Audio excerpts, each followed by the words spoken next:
Hello, friends. Welcome back to Beautiful Work, Beautiful Life with Laurel and Laurel. Today, Laurel, we've got a fun little episode for everybody, don't we? We do. I cannot wait to learn more about you. I can't Right wait to learn here more about you, along, too. right alongside our listeners. We're all learning at the same time. I know. So, Laurel and I wanted to take a little time on the podcast today to talk about our backgrounds and our professional lives and things that we never really talk about directly, and introduce ourselves a little bit more before we end our first season of Awakening to the Beautiful Work. So, Laurel, where should we dive in?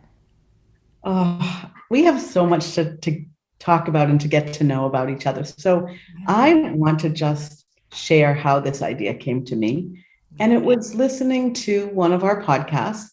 Um, it may have been with Bree, but there was a guest on our podcast, and at the end when you asked, well, how do people find you, and how do you work with people, and I thought, you and I have never done that with each other. Yeah. And maybe we didn't do that with each other because, for me at least, I felt so connected to you right away when we met. And the purpose and pleasure of bringing a podcast to the world with you, that's all I wanted to talk about. I know. I felt the same way, Laurel. Yeah. Yeah. Here we are, Yeah. rounding out our or starting another season, and Yeah. there's more to us than what we do together with our work in this space. So let's jump in. Let's jump in. Yeah, so for our listeners, Laurel and I are both life coaches, and our, deep desire was to make inner work a little more accessible, to make it more interesting, to allow people to feel like there's a place where you can learn a little bit about inner work, and that was really the mission of the podcast, to make inner work a thing that everybody does and wants to do, right? Yes. And we both work as life coaches, so we've been working with people for a while, and we are steeped in inner work in our professional life, both personally and professionally. And so we wanted to just talk to people a little bit more about that, how we work and what we do. So, Laurel, tell us a little bit about your life coaching, story. How did you come to be a life coach, and how do you work with people? Sure. So if you were to meet me at a networking event, what you would hear me say is, I'm Laurel Boivin, life and leadership coach. I work with high performing professionals and help them recognize, recover from burnout. And one of the ways I do that is through increased self awareness, what brings you joy, what are your heart's desires. So when we met, Laurel, I'm going to say all of the ingredients of what you bring to coaching overlap with mine so very tightly, even though I work with the majority of my clients have been technical professionals. No Mm, surprise given my background, right? yeah. Um, 30 years in corporate and environmental and energy, working with a lot of men. I've coached men and women. And so how did I get into it? Oh, when I think about it, when I was leaving corporate, I really started to think about, what are my gifts? What's my purpose? What am I supposed to bring to the world?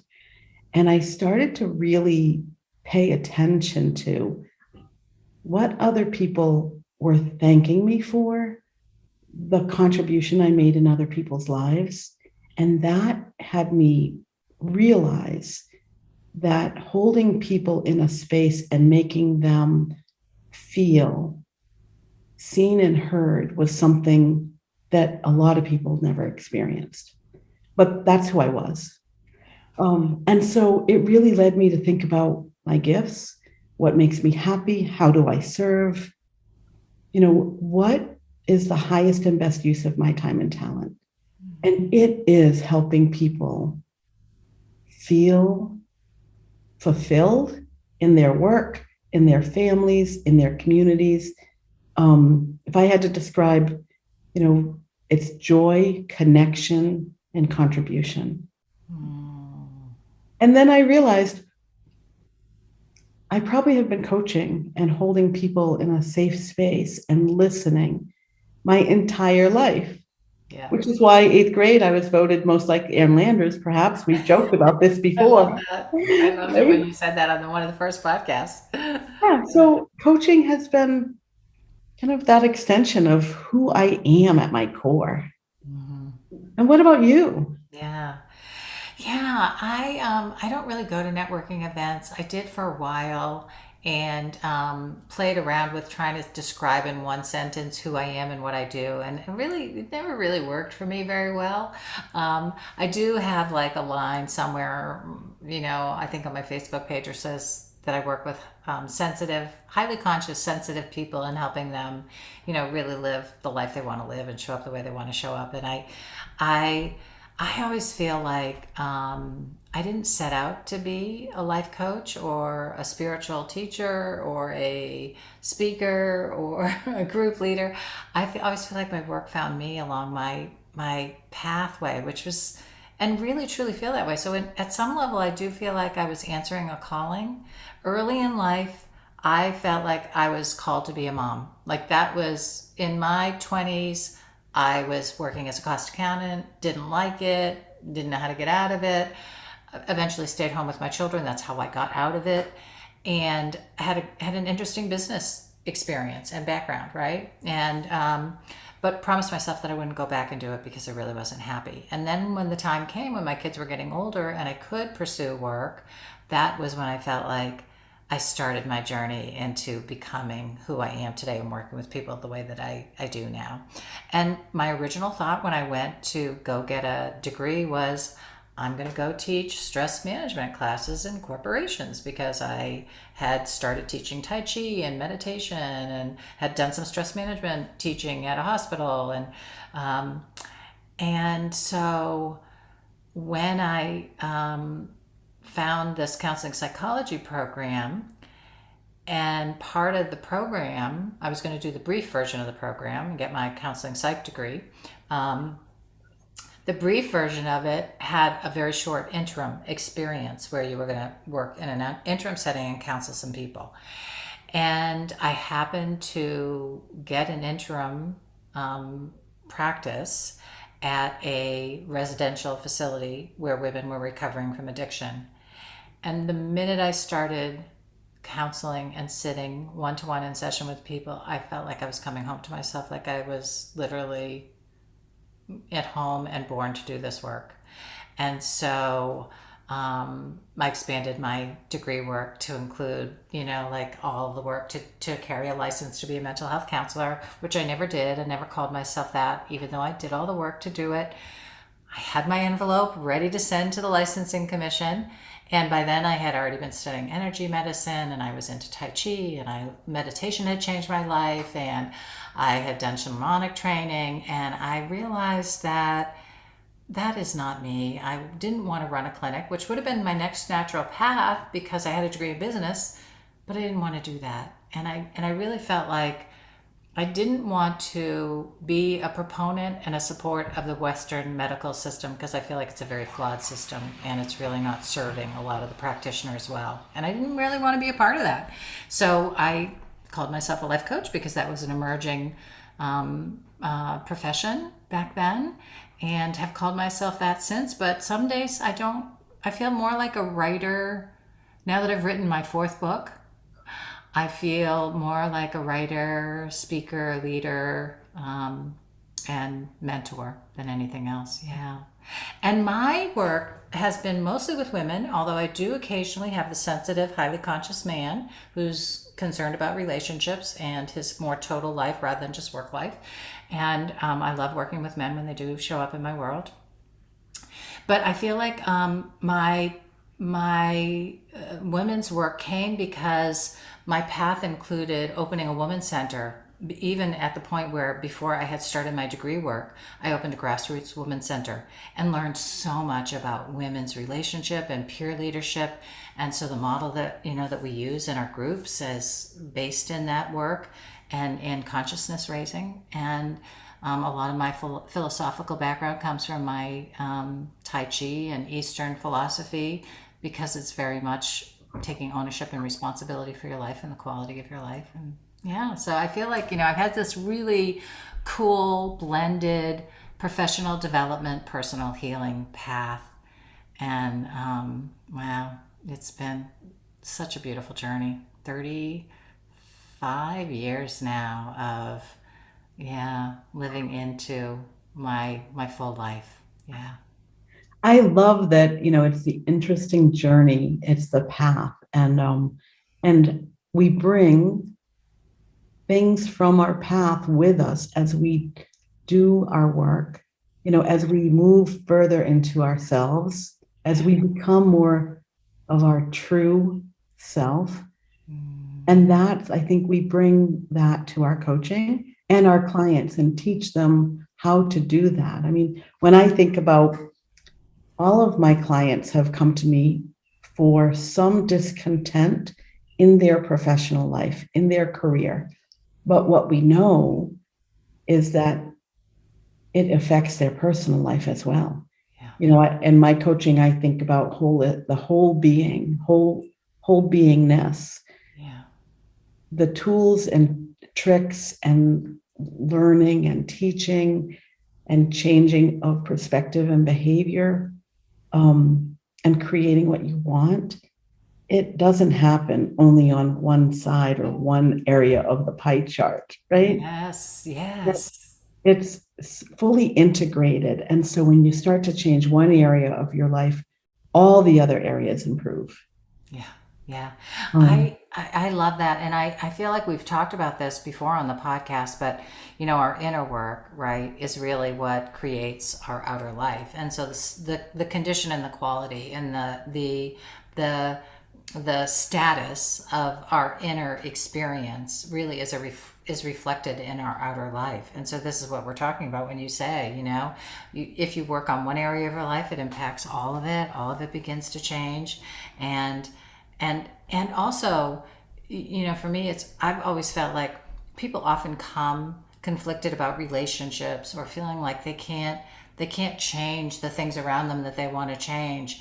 And so it's a beautiful experience to have a client come and begin to do the inner work, and just, as a coach, help lead them through, right? Finding where they're feeling conflicted internally, or stuck or stagnant. And when they begin to change that, how then the other stuff begins to change. And it's Absolutely. always such a beautiful, beautiful experience to witness. It really is. Early in my coaching business, I at times refer to myself as a self-discovery guide. Yeah. Now, you can imagine many of the engineers I work with, technical folks, even my husband, my engineer husband. It's like, what the heck is a self-discovery guide? Yeah. And I say it's like peeling back the onion.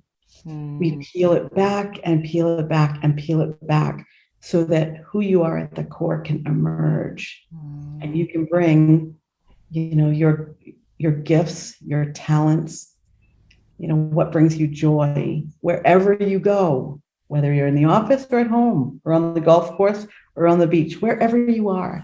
And it's the words in maybe the opening or the closing of the podcast, right?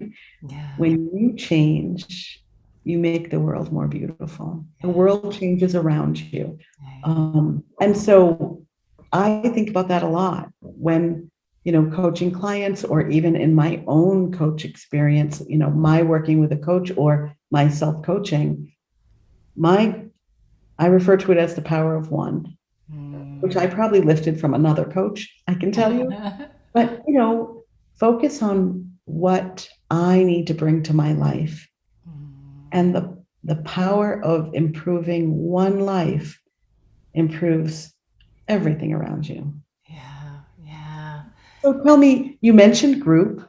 And Mm-hmm. so we're doing a little group coaching together, and you have done group on your own Yeah. before. Oh, I know. I've been leading groups now for, oh my gosh, it's 25 years at least that I've been leading groups. And I love group work because I feel like in group work, I feel like I had so many aha moments in group work. Listening to somebody else, maybe hearing their story touch something in me that I couldn't identify in myself, that opened up a whole aha moment. Hearing myself speak things that I maybe wasn't comfortable saying to other people, but could say in a group. Being able to being invited to speak into my truth and uncover a deeper truth within me in a group process. Group is just incredibly powerful if you come in and you commit yourself to the group experience. Yeah. Yeah, super powerful. So we're excited to be offering groups going forward. And this summer we have the book groups. If you missed our last podcast, one of our last podcasts, we talk about the books and we talk about the book group experience.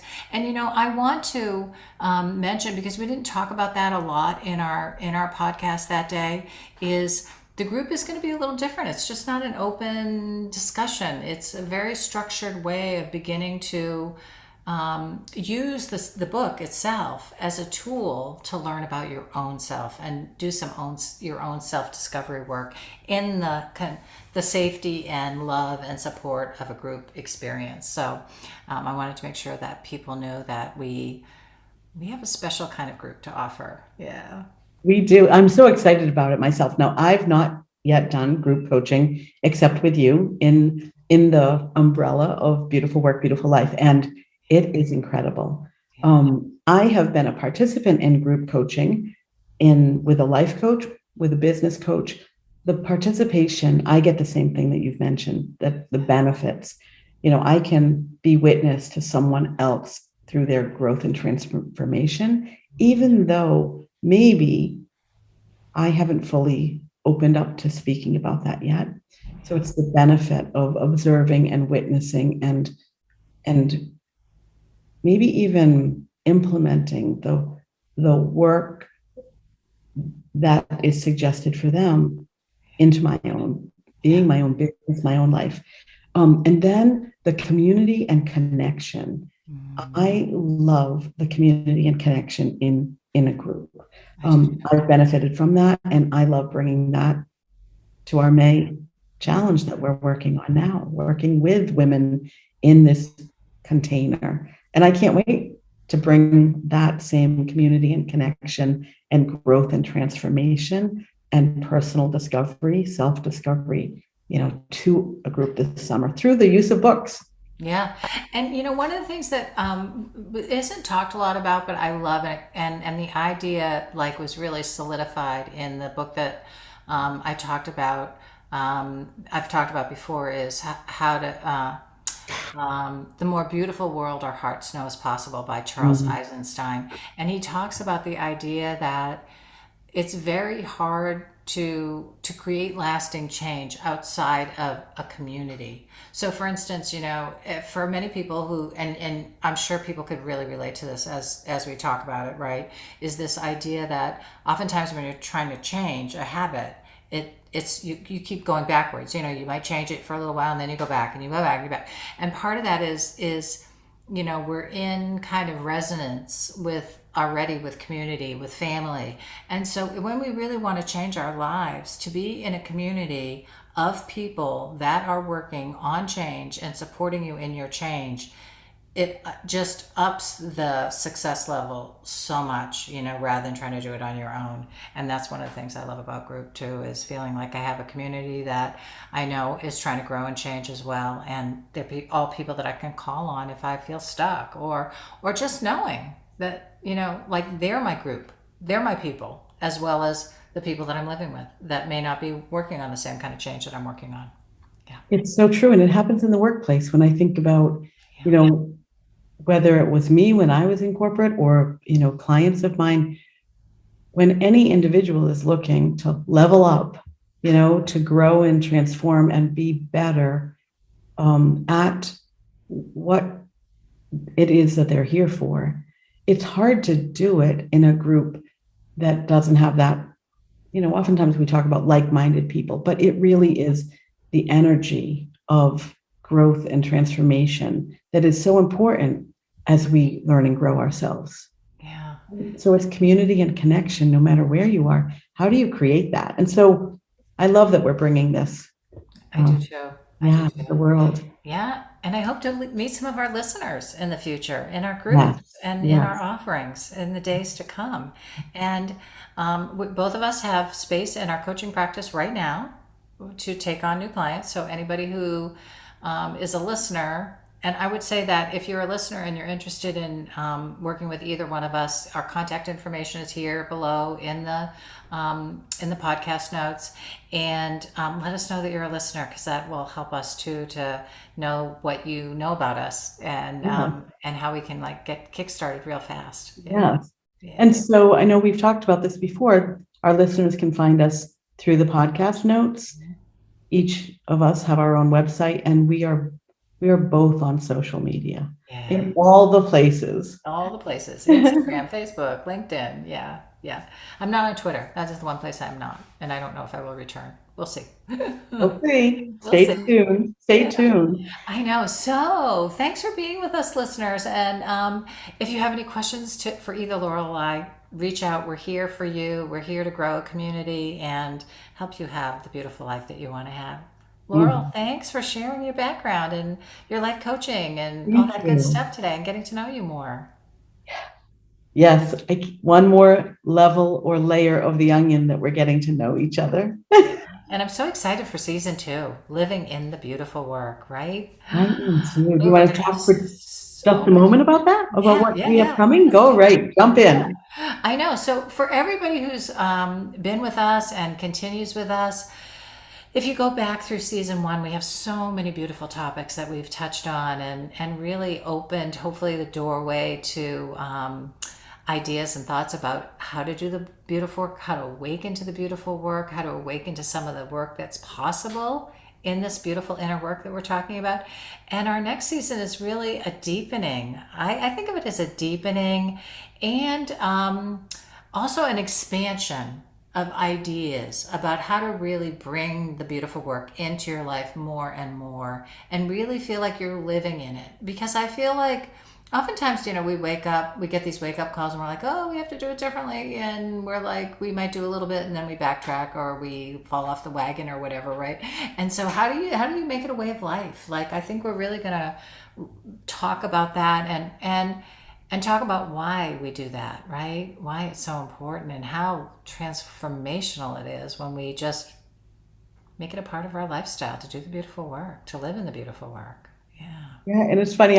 I think about it, the same way my brain used to think about or still does about project planning, right? So the beginning, you have to be in the creative visioning phase, Yeah. which is really then leads to the research phase, right? And so our first season, we've laid out vision Mm, and research, right? yeah. New information. And now in the next season, it's like, how do you implement all the learning or discovery Yeah. in your life? And then, in the end stages of a project, after the implementation, then that's where you have maybe the fruit, the benefit of your work. I mean, I think we've talked about it before as planting a garden. Yeah. You plant the seeds, you study the growing conditions, you pay attention to the weather, the Hmm. climate, Improve then the soil. all right, Improve then the soil, right? Yeah, then yeah. you I know. plant Good and let dirt. something grow, and Yeah. then the harvest and the celebration, right? The Mm. harvest and celebration will come in maybe the third season. Yeah. Yeah, I know. I know. I feel like we have so many seasons to go through and so much. I mean, there's just endless beautiful topics to cover and talk and speak into and create invitations for all of us, to make the world a more beautiful place by doing our beautiful work. So Mhm. thank you, listeners, for being a part of our beautiful world, and we look forward to getting to know you better, don't we, Laura? Yes, we do. Yeah. All right, off we go. All right. Enjoy your day. You too. See you next time. Bye, everybody. Bye bye.